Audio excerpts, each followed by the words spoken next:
Nós não queremos um Maranhão que seja conhecido por ter pessoas milionárias com muito dinheiro, sem explicar a origem.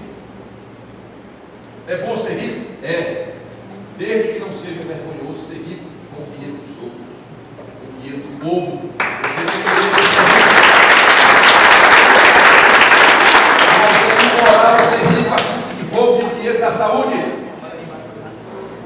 É imoral roubar a verba pública da saúde e se dizer rico com o dinheiro que devia estar empregado na cidade. Isso não é aceitável.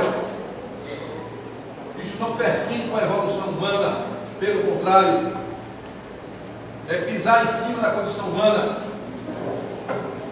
E para evoluir, tem que evoluir dentro da moralidade humana também. Essas práticas são combatidas hoje no estado do Maranhão.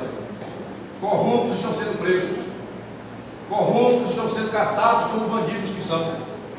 É a força do Estado contra a força maligna de quem se diz rico, mas se diz rico com dinheiro roubado. A força do Estado não permitirá isso.